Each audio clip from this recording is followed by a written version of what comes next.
Chicago's Morning Answer with Dan Proft on AM 560. The Answer.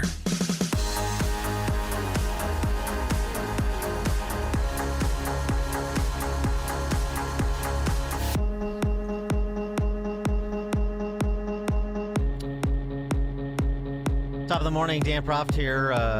President Trump's point man on all things border security related, Tom Homan, announcing that he will be surging ICE agents in New York City because Kathy Hochul, in her infinite wisdom, the governor there, ended New York's 287G agreements with ICE.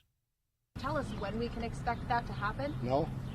What can we expect to happen? You can expect more ICE agents to go to New York because Governor Hochul signed legislation that ended our 287G agreements, where one agent can arrest one bad guy turned over by a jail. Now we got to send a whole team to look for that guy. So she took the efficiencies of the jails away in the 287G agreements. So it's math.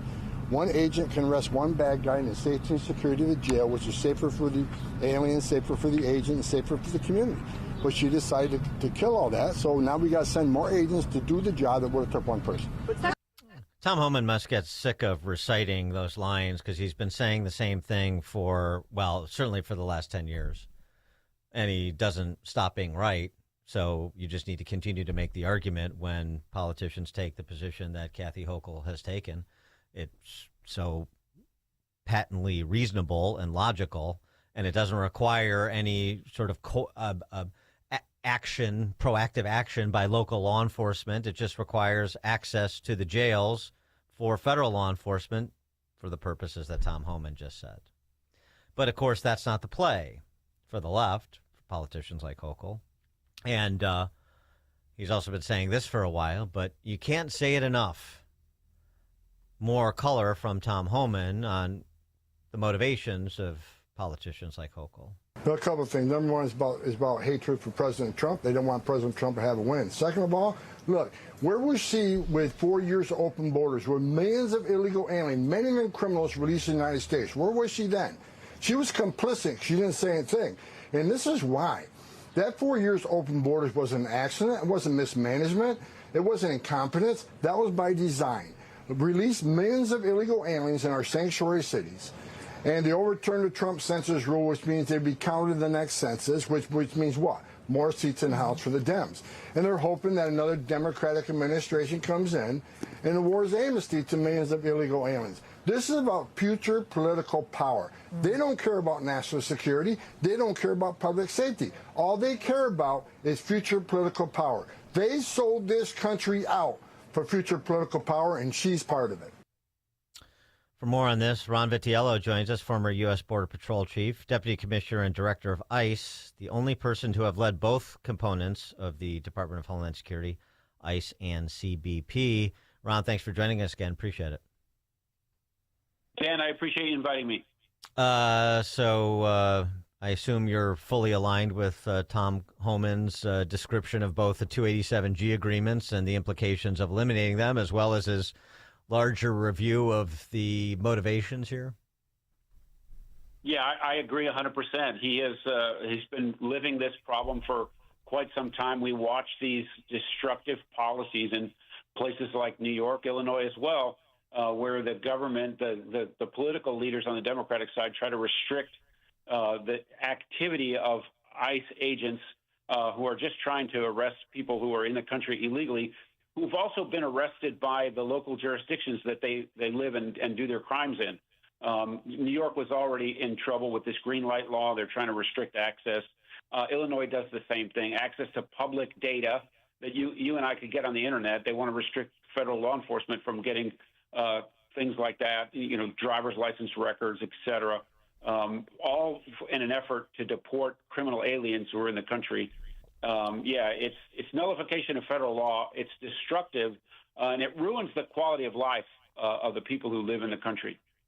Well, and also they're essentially platforming violence too, as we saw outside Delaney Hall, the ICE detention facility in Newark, New Jersey, last week, until finally there was basically a concession to allow state and local law enforcement to assist there because You had these professional agitators, and that was well documented too, just how professionalized they are in terms of being resourced to be there, engaged in criminal activity, threatening the lives of specific ICE officers, using gates as weapons, throwing things, and all the usual things that we see outside ICE facilities, and politicians there to essentially rally with these professional agitators. Yeah, there's a permission structure granted by New Jersey politicians, right? They spent their Memorial Day not at war memorials, not going to the Tomb of the Unknown and paying their respects. They went to Delaney Hall to complain about illegal immigrants who were in custody on the path for removal to try to get them released. And so they've shown us their lack of patriotism, their lack of reverence for those that have given the final measure to protect this country in favor of illegal aliens who are being detained lawfully in Delaney Hall. I mean, do you worry about another administration? I mean, I think that to some extent having Trump and Tom Homan over the top and seeing activities of ICE in furtherance and CBP in furtherance of enforcement of federal immigration law, removal of people who pose public safety threats, it's not going as fast as anybody wants, but you understand, I think Tom Homan is like the indispensable executive in this administration. You understand because of the routine communication and the stories that are being shared and the description of the efforts being made, that there is serious effort afoot and there's progress being made, and it quells some of what might otherwise happen if you went back to something like the paradigm under Joe Biden. Are you worried about that in the sense of what we see happening in Northern Ireland right now? You had, as I'm sure you saw, a Sudanese asylum seeker almost decapitate a Scottish man in the streets of Northern Ireland and Belfast until some people intervened and sort of beat him off of the guy before he was able to do more damage than he did. But it's generated chaos. You had some 200 men show up in black dress, almost like Antifa style, and they basically vandalized and burned down homes in Northern Ireland that were understood to be places where asylum seekers were being housed. I mean, that's exactly what you don't want to see happen. But when people lose faith in the rule of law, or the unequal treatment of the law to the benefit of people who are in the country illegally, I mean, this is the vigilantism you spawn. You're right. This is a problem. Unchecked immigration, whether it's at our southern border or around the world, facilitated by the government or not, is a bad idea. It ruins the quality of life of the communities where these people settle. It's a burden on schools and hospitals and public health. Crime, etc. Assimilation used to be a core principle of migration into the United States. Migration into the United States, helped build this country in dramatic ways, but it was always for the benefit of the country, not the individuals, not the class of people, not what country they come from. It's supposed to benefit us, those that are here, those that have helped build the country, and so that people can assimilate and become that one nation that we all agree is the best on the planet. And so, yeah, when you have this out-of-control immigration, especially if it's sponsored by the government, people lose faith in these institutions. And I do fear, as you said, a change in the leadership of the country where we're going to go back to policies that favor an open border, that let these lawless jurisdictions flout immigration law and refuse to cooperate with ICE agents. It will not be a good thing for any of us. We saw what happened when Joe Biden kicked all of the controls we had of the border overboard, and we had a surge at the border unlike anything we've ever seen. And it changed very quickly under the second term of President Trump. We have more Border Patrol agents on duty now than ever before. They are empowered by the policy to do more while they're out there. A 95% decline in the activity that they see crossing the border illegally, which gives them more capability to do what they do to protect that border and us. 110 new miles of border barrier across the southwest border.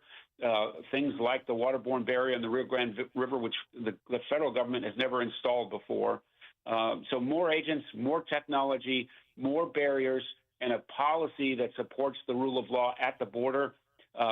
Assistance from the State Department, the Department of Justice, Health and Human Services to protect children, to have smugglers be held to account, and our partner countries, which will take back those that we find illegally crossing the border in a very rapid manner.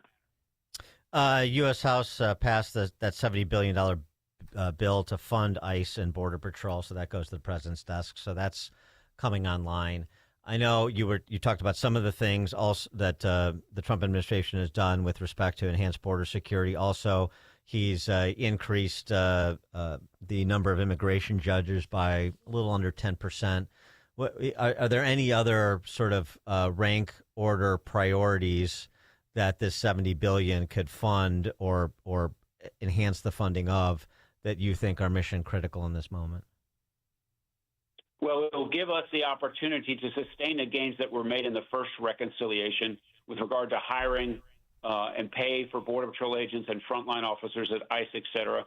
It will give us a sense of comfort in regards to the yearly budgets. So, we always come to this precipice where they want to shut down the government, and these last couple shutdowns affected DHS directly. And so the Border Patrol and ICE now know for the next 3 years under this president, they will be fully funded with regard to pay and capabilities. And so continuing to elaborate on the resources that have been given with regard to hiring, wall, increasing and improving the policies that allow us to rapidly remove people overseas. And so we're just going to continue to do that, and we'll have the ability to do that over the next 3 years without Congress threatening to restrict funding for pay and other capabilities that are necessary to be successful. I want to get your reaction to something that Illinois governor, who aspires to be President Pritzker, what he said in response to a question, this is in the context of a Bear Stadium. Why you said you don't want to spend taxpayer money on a Bear Stadium, but you spend billions on providing all sorts of services and benefits to illegal immigrants residing in Illinois. Here was his response to that, and I want to get your reaction to his response. You may not recall that it was the governor of Texas, Abbott, who decided to throw people onto buses and ship them across the country, 55,000 of them to the city of Chicago, to the state of Illinois. We didn't get much help from the federal government to deal with that. And so the question you have to ask yourself is, in a humanitarian crisis, when people are arriving in the middle of winter often, without the proper clothing, certainly without food, without shelter, were we just going to let them starve or freeze and be on the streets? And the answer was no. What we had hoped was that the federal government would assist in this, or that Governor Abbott would stop shipping people across the country to very cold climates. But we did what we needed to do to make sure that they stayed alive and were able to thrive. Many of them found other places to go, which is great. But you've mischaracterized what happened back then. What do you think, Ron? Well, it's amazing the lack of common sense and what the reality looks like in his eyes versus what you all saw on the ground there. Yeah, was it the fault of Texas, the root cause of those migrants coming to Chicago? And if 55,000 were sent, on buses from another state, how many millions came on their own, with their own 2 feet, with their own resources, and are now a burden to your public health apparatus, to the schools in neighborhoods, to the crime and the lack of assimilation, the gang activity that exists in these major cities, including Chicagoland. So, yeah, he suffers from the ability to talk about the world in ways that do not match reality, and he seems to get away with it quite often. He never talked about how President Biden should secure the border to stop those buses from coming and to stop those people from coming. It was always someone else's fault. And it just lacks common sense for him to stand there and defend what happened and the continuance of an open border when the Democrats are in charge. Yeah, well, and that's somebody else's problem. You let the border states, let Texas deal with that. I don't want to deal with that, except I've sent to the world, because we're a sanctuary state, that I do want to deal with that, and they're welcoming, which is why we got the buses that we did. Putting his fashionable views to the reality test is what Abbott did and DeSantis did to places like Illinois. And, then they turn around and say, well, this just happened to us. They inflicted this on us. You welcomed it. You wanted it. You championed it. You campaign on it. And then, oh, no. But don't actually hold me to account for it. Don't actually hold me to the reality of the policy choices that I'm proposing and advancing. No, of course not. Let that be somebody else's problem. I just want to wave the flag. I don't want to have to deal with the problem. And he still chooses criminal aliens who have been arrested for major crimes in the state. He still defends the idea that they can't be turned over to ICE when their sentences are completed in local jurisdiction jails like Cook County, et cetera. So he's still going to defend criminal illegal aliens over the citizens of Illinois because the party that he resides in supports that kind of activity, even though it lacks common sense. It's dangerous, and it puts us all at risk. Yeah, I'm sure the angel families like the Abrahams and the Gormans would echo that sentiment. They have to live it. They have to live the consequences that Pritzker doesn't want to live. Ron Vitiello, former U.S. Border Patrol Chief, Deputy Commissioner, and Director of ICE, the only person to have led both components of DHS, both ICE and CBP. Ron, thank you for your time, as always. Appreciate it. Thank you. And Ron joined us on the elfwealthgroup.com answer line. The stories you need to know to start your day. This is Chicago's Morning Answer on AM 560. The Answer. The Matrix is Penny Mustard's most popular TV stand. Fake. Huh? The Matrix TV stand is obviously a computer